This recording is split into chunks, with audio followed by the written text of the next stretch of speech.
नमस्कार। मैं प्रोफेसर अमिताभ बनर्जी। आपको मालूम है, यूनिवर्सल हेल्थ ऑर्गेनाइजेशन से और क्यूवाइब से हम आपको हेल्थ के डेवलपमेंट्स के बारे में बताते हैं। आज हम नया कुछ नहीं बता रहे हैं, पर नए एक दृष्टिकोण से बता रहे हैं।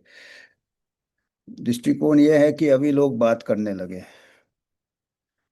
पहले भी हमने कई बार बताए थे, हमने कई बार ये डेटा 4 साल, 3 साल, 2 साल, हर साल कई बार हम ये डेटा पेश किए हैं कि जो महामारी के दौरान कोविड का जो टीकाकरण हुआ था मास लेवल में, उसमें जो पॉपुलेशन लेवल का जो हमने डेटा कंपाइल किया था, करीब पूरे हमने 100 के ऊपर कंट्रीज के हमने, हमारे स्टाफ थे, हमारे स्टूडेंट्स थे, उन्होंने पूरा प्लॉट किया था।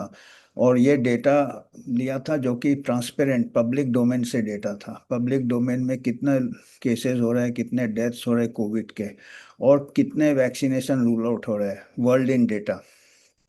क्योंकि उस टाइम महामारी के दौरान बहुत डेटा बता रहे थे, हर 24 घंटे कितने केसेस, कितने डेथ्स वगैरह। तो वो डेटा अवेलेबल थे पूरे 150 180 कंट्रीज के। तो उससे हमने एक सिंपल सा किया था। देखिए, एक चीज तो दोहराया गया नैरेटिव, जो एंथनी फॉची का अभी सब खुलासा निकला। अभी पिछले 3 4 हमने वीडियो किए हैं कि एंथनी फॉची ने कैसे मिसगाइड किया है। एंटीबॉडी अकेले नहीं है, सीडीसी, डब्ल्यूएचओ, एफडीए, सब जो उस टाइम वो कबाल था, जो रॉन जॉनसन कह रहे थे, एक उनका फार्मा कंपनीज थे, वैक्सीन इंडस्ट्रीज थे, vaccine is safe and effective, safe and effective, तोते जैसे जितना expert safe and effective, safe and effective बोले जाते थे, तोते लोग जैसे होते ना। हमारे भी जितने एक्सपर्ट्स, हमारे तो 110% में चले गए थे, और ज्यादा जोश दिखा के। तो हमने सोचा चलो बहुत अच्छी बात है, देखते हैं कि सिंपल सा हमारा, कितना कोई रॉकेट साइंस हमने नहीं किया था। और ये डेटा हमने पब्लिश भी किया है, हम उसका लिंक दे देंगे इस वीडियो के। सिंपल डेटा है, वर्ल्डोमीटर का डेटा, केस डेथ्स हमने ले लिए, कोविड डेथ्स। तो हमने ये उम्मीद लगाया, देखो कितना अच्छा वैक्सीन निकाला, कमाल, कमाल कर दिया, कबाल ने कमाल कर दिया कि 1 साल में वैक्सीन निकला, नया टेक्नोलॉजी, हमारे नोबेल प्राइज, सब कुछ।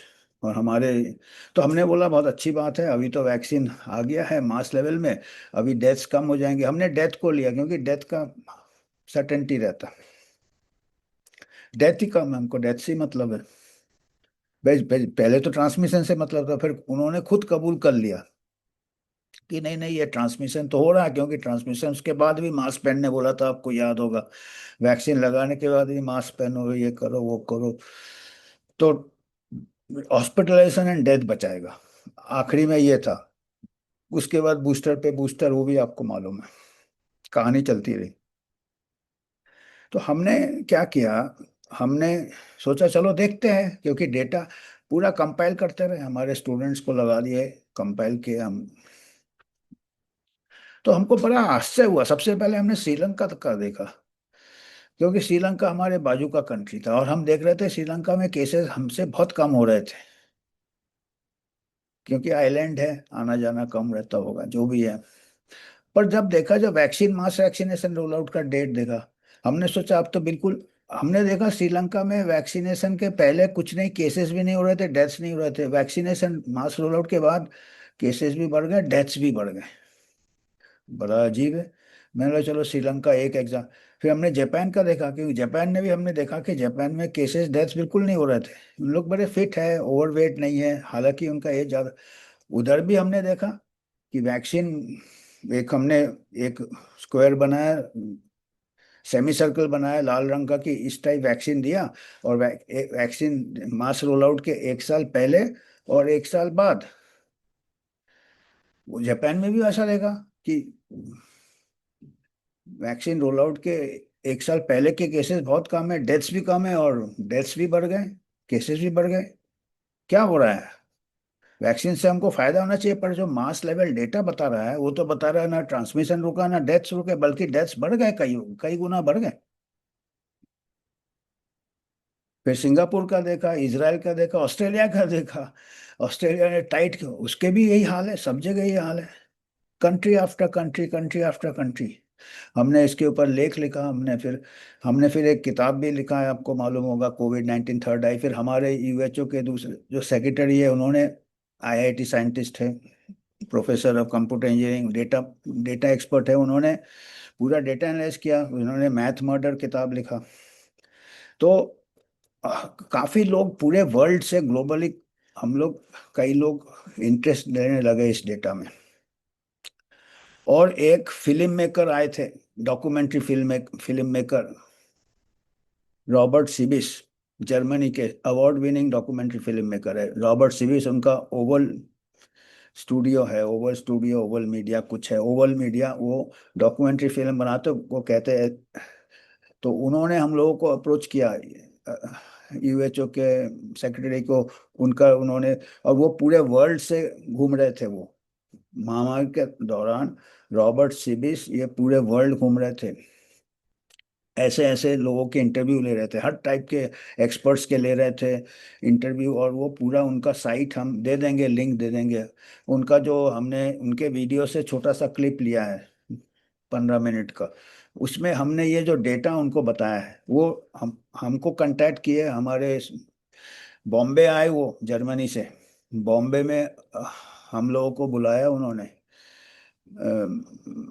प्रोफेसर रमन का भी इंटरव्यू लिया, हम बातचीत किया, हम दोनों को बुलाया, दिन भर इंटरेक्ट किया, फिर रिकॉर्ड किया हमारे, उन्होंने जो भी हमको डिस्कशन किया हमसे, उनका भी रिकॉर्डिंग है, कभी उनके रिकॉर्डिंग से भी हम बताएंगे, डॉक्टर भास्कर रमन के। फिर हमारा भी रिकॉर्डिंग से हमने कुछ पोर्शन लिए, जहाँ पे हमने उनको, वो बड़े फैसिनेट हो गए थे, उनको जब उन्होंने देखा ऐसा डेटा है, तो उसके ऊपर उन्होंने हमको पूरा सवाल पूछे, ये पूछे, उसका उन्होंने थोड़ा सा हम उसका पूरा 1.5 घंटे करीब का था उनका हमारे साथ जो डॉक्यूमेंट बातचीत किया था उन्होंने, उसके हम 10-15 मिनट का क्लिप बताएंगे, यही जो हमने बताए हैं कि ये कैसा नज़ारा है कि वैक्सीन से फायदा। और ये क्या है, ये एपिडेमोलॉजी जो है, हमारा जो विज्ञान होता है एपिडेमोलॉजी, वो मास लेवल में देखते हैं, तो हमको लार्ज लेवल में क्या हो रहा है वो हमको एक आइडिया मिलता है। क्लिनिशियन को क्या पता रहता है, वो हजारों को टीका लगा, 100 हजारों को तो लगाता नहीं है, उसके पास 50 पेशेंट आएंगे, 10 आएंगे, 100 आएंगे, ज़्यादा ज़्यादा 100 में से अभी 800 में एक को साइड इफेक्ट होता है, एक को डेथ होता, ऐसा आया है कोविड वैक्सीन के जो डेटा, 800 में से उसको 800 पेशेंट कहाँ देखता है, वो 150 उसने खुद लिया, घर वाले ने, कुछ नहीं हुआ, सेफ है, इफेक्टिव है वो, क्योंकि वो। पर जब हम पॉपुलेशन लेवल में पैटर्न देखते हैं, और हमने इसको डॉक्यूमेंट किया है, इसको हमने पब्लिक डोमेन में डेटा है, हमने डेटा बनाया नहीं है, उन्हीं लोग का जो अथॉरिटीज है, जो पब्लिक हेल्थ फिगर्स, जो आपको मालूम है वर्ल्डोमीटर का डेटा आता था, उसी से लिया है, कंट्री वाइज लिया है, और हमने वो पेश किया है। तो इसमें तो साफ दिख रहा है कि वैक्सीन रोल आउट के बाद नुकसान ज्यादा हुआ पॉपुलेशन लेवल में। और इनका क्या था, लैंडसेट में पेपर आ गया, गेट्स फाउंडेशन ने स्पॉन्सर किया वो पेपर, सब हितों का टकराव था। वो मैथमेटिकल मॉडल बनाते हैं कि वैक्सीन से इंडिया में 50 मिलियन डेथ बच गए, या 5 million, 50 million, 50 lakh, 50 lakh death बच गए इंडियन में, और वर्ल्ड में कितना मिलियन डेथ बचा दिया उन्होंने। इंडिया में 50 लाख डेथ और ज्यादा हो जाते अगर वैक्सीन रोल आउट नहीं होता। तो ये कैसे किया उन्होंने, मॉडल एक स्ट्रेट लाइन खींचते वैक्सीन, वो अपने आप ही केस कम हो जाता है, आप वैक्सीन लगाओ तो उसको वो सीधा, उन्होंने मैथमेटिकल मॉडल, जिस किसी को आपको समझ नहीं है क्या कैसे मॉडल में क्या डाल रहे हैं, और उसके हिसाब से बोले हमने 50 लाख केस ये कर दिया। हमने सीधा डेटा जो है, दूध का दूध पानी, वो डेटा एक 7वीं क्लास का बच्चा भी समझ जाएगा। और ये डेटा हमने पहले लेख लिखा, फिर हमने और भी कई मीटिंग में कई बार, जहां भी हमको बुलाते थे तो हम यही डेटा कई बार, हमने शायद 50 बार बताया होगा लोगों को, और रिकॉर्डिंग भी है कई यही डेटा का बार। क्योंकि वो कहते हैं ना, अगर झूठ को दोहराओगे तो झूठ सच लगने लगता है, तो सच को भी दोहराना पड़ता है।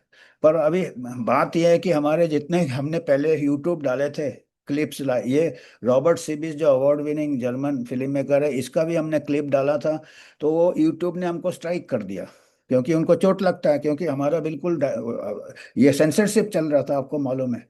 और अभी ये जो सीनेट हियरिंग हो रहा है, फौची के बारे में पता चल रहा कि उसने सेंसरशिप लगाया था, यूट्यूब ने सेंसरशिप लगाया था। तो सेंसर हमारा जितने यूट्यूब थे जिसमें हमने किया, सब यूट्यूब को स्ट्राइक डाउन कर दिए। तो अभी हम सोच रहे हैं कि अभी शायद माहौल थोड़ा ताज़ा हवा आया है कहीं से, दिल में एक ये कहते हैं ना, वो भी एक गजल है। तो अभी हम सोच रहे हैं कि अभी एक हवा का रुख बदला है, क्योंकि अभी कुछ मैं मेन स्ट्रीम मीडिया में भी देख रहा था कि अभी टीके के दुष्प्रभाव के बारे में बात कर रहे हैं। तो मैंने सोचा कि वो क्लिप को फिर से मैंने निकाला, मतलब वो जो रॉबर्ट सीबिस के साइट में है ओवल मीडिया का, हम उसका ओरिजिनल साइट का भी लिंक दे देंगे, वहाँ बाकी एक्सपर्ट्स का भी देख सकते हैं। वो पूरा डॉक्यूमेंट्री बनाया कोविड के ऊपर, वो डॉक्यूमेंट्री फिल्म मेकर है, अवार्ड विनिंग। तो वहाँ से बॉम्बे आए थे, जर्मनी से हमारा इनका इंटरव्यू लिया, और वो हम बताएंगे। और उसके बाद हमारा जो ये डेटा है, हमारे आपको मालूम होगा हमारे देश में भी कोर्ट केसेस चल रहे हैं वैक्सीन इंजरीज के, तो उसमें भी ये डेटा प्रेजेंट हुए हैं। और हम एक 2 मिनट का क्लिप और लगाएंगे। पहले रॉबर्ट सीविस का हम क्लिप सुनिएगा आप, उनके साथ जो ये हम डेटा बता रहे हैं, कि जो कि बता रहे हैं कि पॉपुलेशन लेवल में फर्क नहीं हुआ, नुकसान हुआ है। दूसरा बताएंगे, कोर्ट में हम कह रहे थे कि ये पेश हुआ था हमारा डेटा, जो हियरिंग चल रहे थे अभी, वो तो मालूम है आपका, कोर्ट का तो कई सालों तक चलेंगे चलेंगे चलेंगे। पर कोर्ट में एडवोकेट जो लड़ रहे थे केस वैक्सीन इंजरीज के और इसके, क्योंकि वो जो डिफेंडेंट थे वो कह रहे थे वैक्सीन ने 50 लाख जाने बताई। तब ये हमारा जो डेटा है ये कोर्ट में भी प्रेजेंट हुआ, और वो नीलेश ओझा, एडवोकेट नीलेश ओझा, उसका 2 मिनट का उनका QY में उनका इंटरव्यू है, वो भी क्लिप लगाएंगे। इसके अलावा हमने ये डेटा, एम्स ने भी हमको इनवाइट किया था गेस्ट लेक्चर के लिए 2 साल पहले। हमने एम्स को, और पूरे ऑल इंडिया डॉक्टर्स का प्लेटफॉर्म था ऑनलाइन, और एम्स न्यू दिल्ली का इनविटेशन में हमने गेस्ट लेक्चर दिया था इसी टॉपिक पे, कोविड वैक्सीन का फ्यूचर स्ट्रेटजीज। तो यही डेटा हमने एम्स में भी प्रेजेंट किया था, उसका भी रिकॉर्डिंग है हमारे पास। यही सेम चीज है, तो हम एक ही दिखा रहे हैं आज। तो उसको भी हमने चैलेंज किया था कि ये कोई समझाए डेटा हमको। 2 साल हो गए, अभी तक कोई समझाया नहीं मेरे को डेटा, कोई नहीं समझा पाता है। और बड़ा आश्चर्य लगता है कि ये सिंपल सा चीज जो कि एक 7वीं क्लास का बच्चा भी समझ जाएगा, इतने बड़े बड़े एक्सपर्ट सब मौन है इसके ऊपर। तो आप अभी वो सुनिए, रॉबर्ट सिबिस के साथ हमारा जो बातचीत हुआ है, बिल्कुल इनफॉर्मल बातचीत, ऐसे आमने सामने बैठ के बात किया, और हमने डेटा दिखाया, उन्होंने डेटा के बारे में पूछा, डेटा उनके पास था, हमने जो, और हम पेपर का भी हम लिंक दे देंगे जिस पेपर से हमने ये डेटा बात किया है। तो आप उसका ये देखिएगा। और उसके बाद ये नीलेश ओझा का भी स्टेटमेंट देखिएगा कि हाई कोर्ट में, बॉम्बे हाई कोर्ट शायद, वहाँ भी जज काफ़ी प्रभावित हो गए थे डेटा देख के। तो ये दोनों आप वीडियो देखिए। हम सोचे कि ये अभी क्या है कि अभी यूट्यूब हमारा स्ट्राइक कर दिया था, हमने यही डेटा यूट्यूब में डाला था, तो इसी का क्लिप डाला था हमने रॉबर्ट सीबिस का, यूट्यूब ने डाउन कर दिया था उसको, हमको वार्निंग दे दिया था, 3 हफ्ते के लिए हमारा यूट्यूब सस्पेंड कर दिया था कि आप मिस इन्फॉर्मेशन फैला रहे हो। अरे भाई, इन्फॉर्मेशन उन्हीं के डेटा से सारा। तो अभी हम फिर हिम्मत कर रहे हैं, फिर से हम ये डेटा डाल रहे हैं। और फिर हमने एडवोकेट नीलेश ओझा, जो हमारे यूएचओ के एडवाइजर है, एक प्रकार से लीगल एडवाइजर, और हमारे काफ़ी मदद किया है उन्होंने। तो उन्होंने भी, उनको जब बताया तो उन्होंने बोला कि ठीक है, अभी आप फिर से डालो एक, और अभी करने से हमको बताओ। तो उसके बाद किया नहीं, पता नहीं, उसके बाद यूट्यूब में भी कई लोगों ने केस कर दिया शायद अभी, क्योंकि अभी धीरे धीरे रायता फैल रहा है। इन्होंने जो किया था, इनका सब पर्दाफाश हो रहा है। तो जो भी है, अभी हमने सोचा कि फिर से हमको ये बातचीत चालू करना चाहिए, क्योंकि अगला महामारी ले आएंगे। अभी WHO पैंडेमिक ट्रीटी कर रहे हैं, और फिर से ये रिपीट हो जाएगा। ये लोग यही बोलेंगे, यार कोविड तो हो गया, अभी क्यों आप दिमाग खराब कर रहे हैं सबका। दिमाग इसलिए कर रहे हैं कि हमको अगले के लिए सतर्क है। और जो लोगों ने इतना हानि किया, कितने नुकसान हुए, कितने मौतें हो गई, कितने लोगों को इनसे हुए, कम से कम उसका जांच तो करना चाहिए ना। आप इनकार कैसे कर सकते हैं? अमेरिका जांच कर रहा है, तो हमारा कंट्री क्यों नहीं कर रहा है? तो आप पहले सुनिए, आप ये वीडियो सुनिए, उसके बाद फिर। I think what is the best case scenario, what is the worst case scenario, can we maybe see the thing from the wrong side, So when we think evil, as a lot of professors have warned, saying, look, the vaccine can have the reverse effect. It can amplify the impact of the virus. It can have an ADE, autoimmune. Antibody-dependent enhancement. Exactly. And that is one thing. And other thing, some people had warned is that it can promote mutation. Yes, exactly. So there are a lot of, you know that I just learned that in the official VERST register, the list of possible side effects is quite long. It's 64,000 different side effects which are noted right now. So it's a long list of things that can happen. But a lot of them are similar to the symptoms of COVID, because there was also the narrative COVID can have, impacts on this and that. It can be different organs. Everything can be COVID.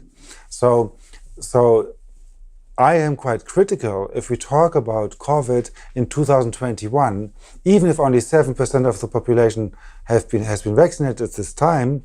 Who knows? I mean, the numbers. Here we're talking about per million. So if we talk about 7% and every fifth person has a problem, it can have an impact on these numbers.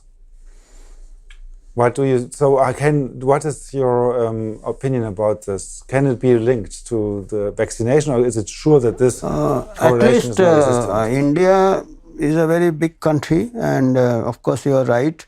And another problem with India is that some parts of India may be more vaccinated, others may be less. But I have seen this phenomena of rise in cases and deaths in smaller countries like Sri Lanka. I see. Sri Lanka I was following very closely because tell me, I want to learn. How exactly did it evolve in Sri Lanka?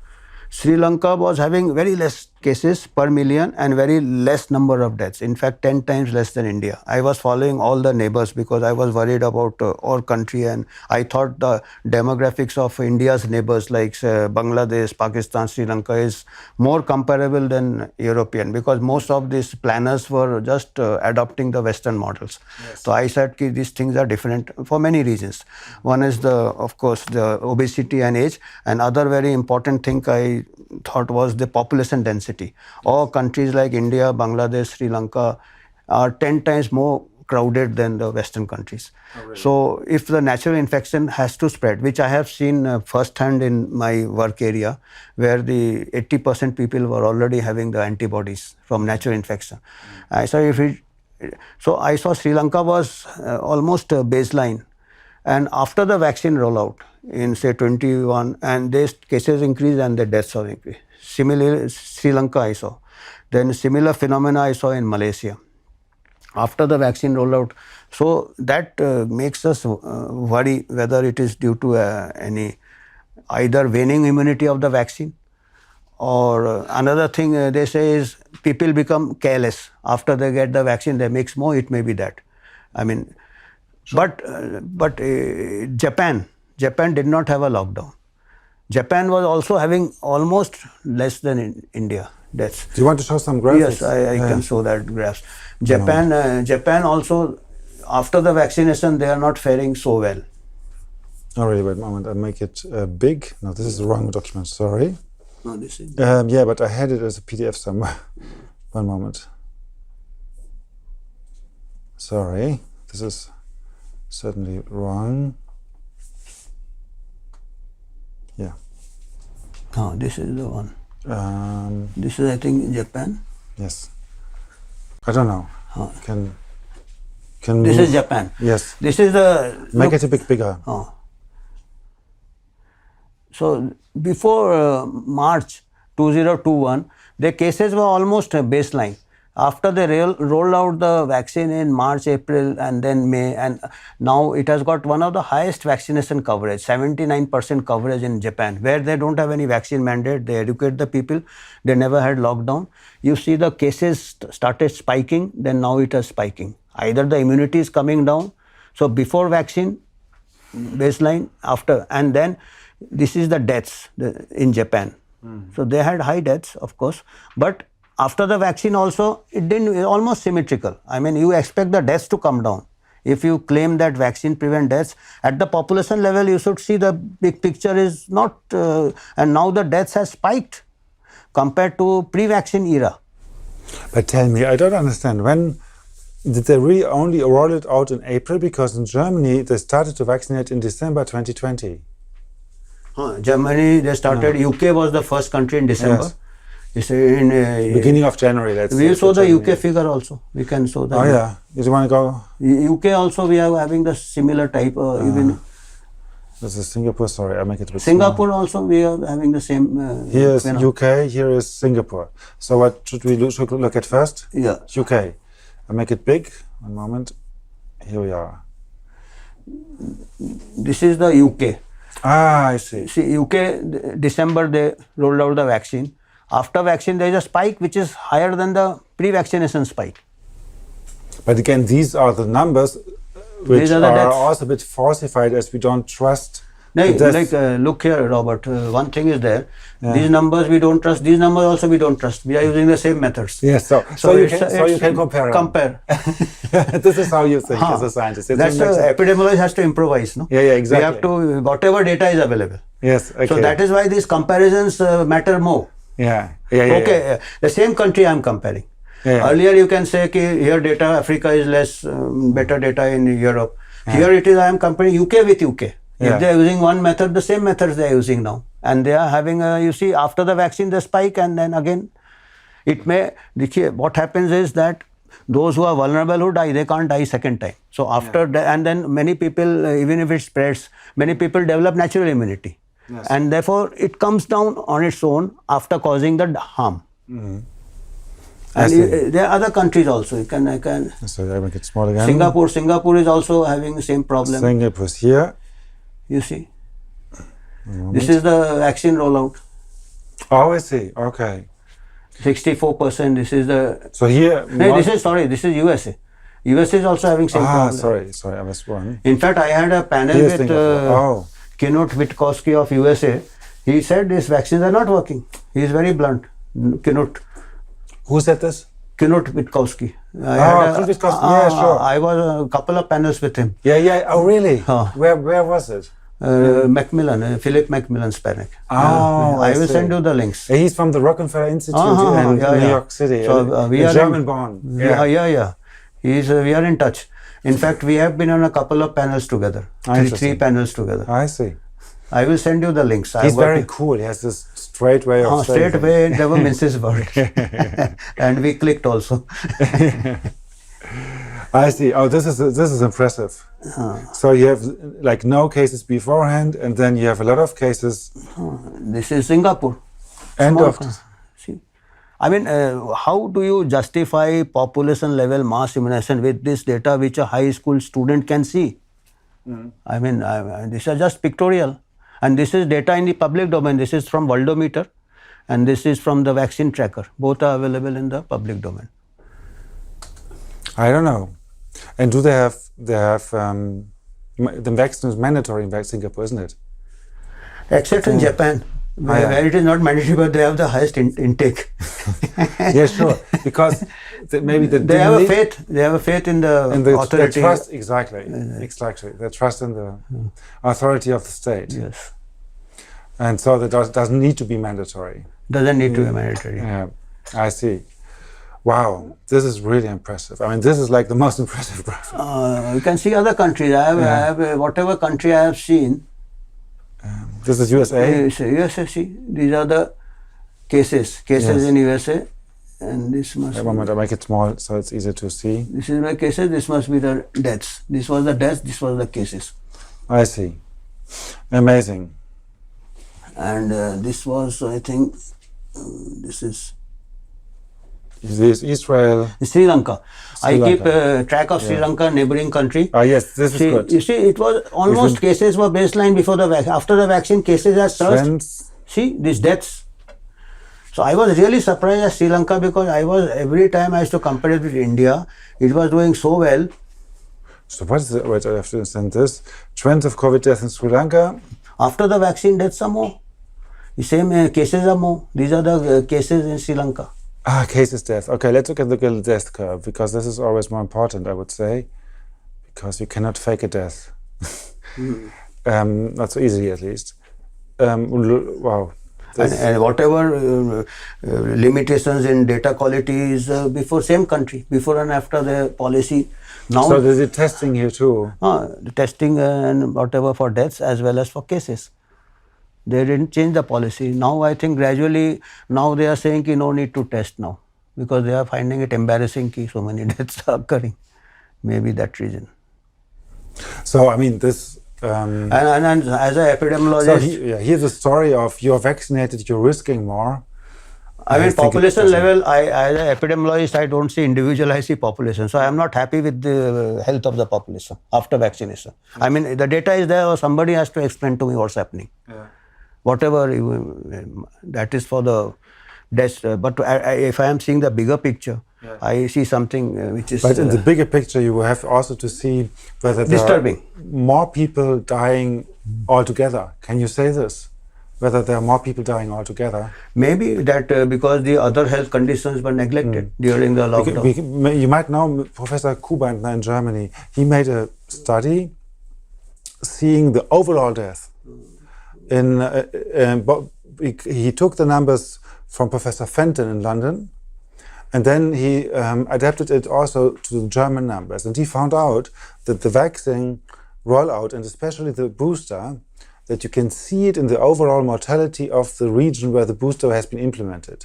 And the peak of the plus mortality is different in Berlin than in Munich, according to when the booster has been rolled out.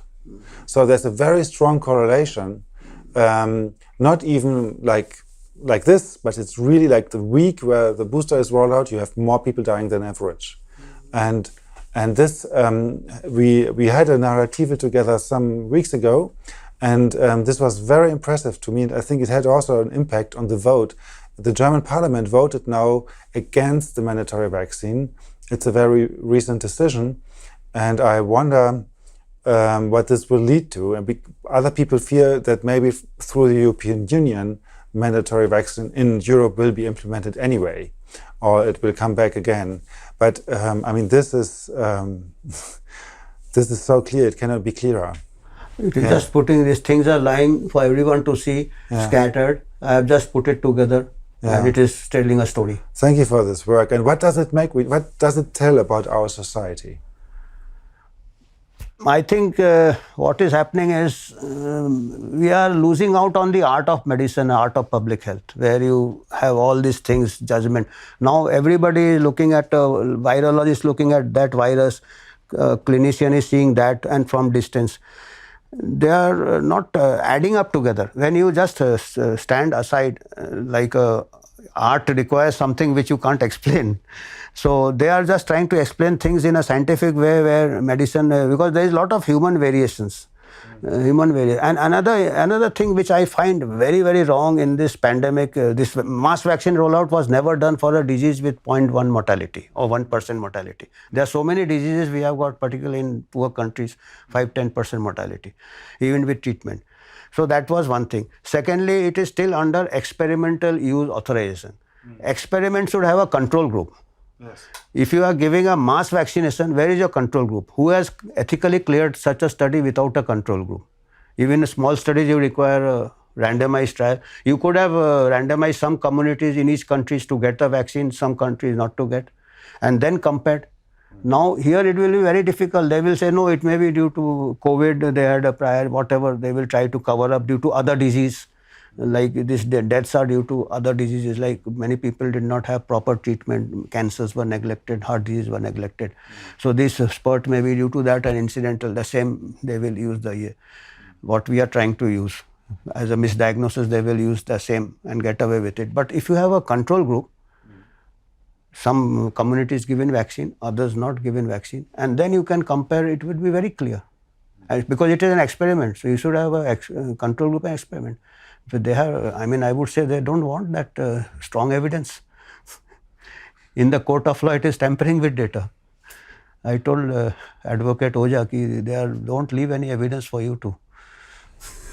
Wow, yeah, but this sounds like premeditation. Yeah, and Yeah, I'm not happy with. I mean, whatever it is done in a very amateurish fashion. Amateurish fashion, like we have a lockdown first 2 weeks so that hospitals are not overwhelmed. Then okay, let us. The vaccine is coming.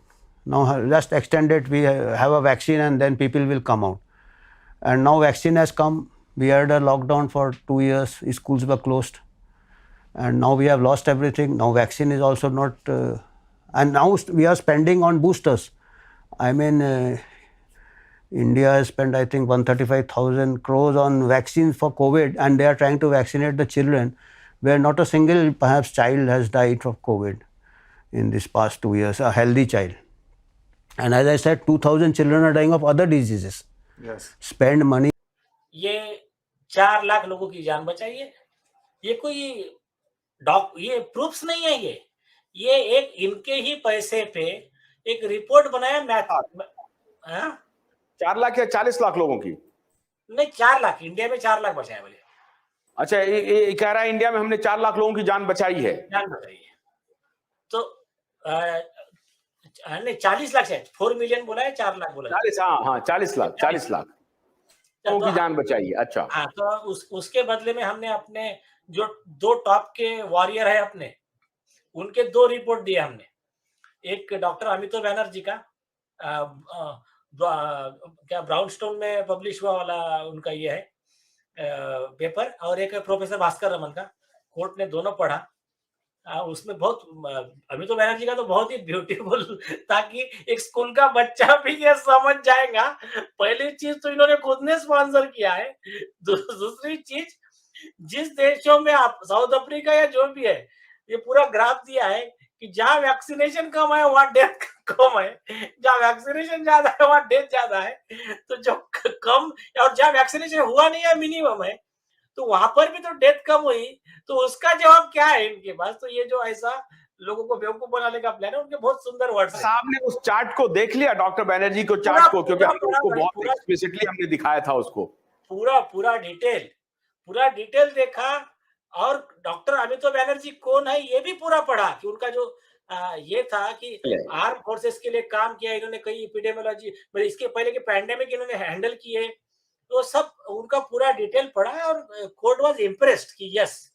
तो मैंने कहा, एक तो पहली चीज एक mathematical model है, उसके बाद में इसने सीरम इंस्टीट्यूट ने ये बात को छुपाया कि इसके अगेंस्ट में 2 रिस्पॉन्सिबल लोगों के आर्टिकल आए हुए हैं, और तीसरी चीज गवर्नमेंट ऑफ इंडिया ने खुद रिजेक्ट किया ये मॉडल। मैथमेटिकल मॉडल को तो भास्कर रमन ने रिजेक्ट करवा दिया है। उनका भी बहुत जबरदस्त आर्टिकल है, उसको कोर्ट ने देखा। हाँ, भास्कर रमन का भी देखा उन्होंने। Very good. हाँ, भास्कर रमन का भी देखा, अमितोभ बैनर्जी का देखा, और इवन गवर्नमेंट ऑफ इंडिया ने भी कहा है कि इनके मैथमेटिकल मॉडल गलत है, झूठे हैं WHO के, वो भी एक आर्टिकल हमने बताया। तो ये एक है। इसके अलावा वो तो एडमिशन, ये एक लॉ है अपना, लॉ ऑफ एविडेंस, उसमें ये जो आर्टिकल होता है ना, ऐसा कुछ अभी जिसमें कॉन्फ्लिक्ट ऑफ इंटरेस्ट है, मैंने अभी कल चल के सुनिए, अगर QIU ने पब्लिश किया कि नीलेश ओझा के वजह से पूरे दुनिया में 50 करोड़ लोगों की जान बची है, और इंडिपेंडेंट UHO का अकाउंट है ये। हम किसी फार्मा से या कोई प्राइवेट इंस्टीट्यूशन से या पॉलिटिकल पार्टी से स्पॉन्सरशिप नहीं लेते हैं। आप ही के मदद से हम आपको ऐसे समाचार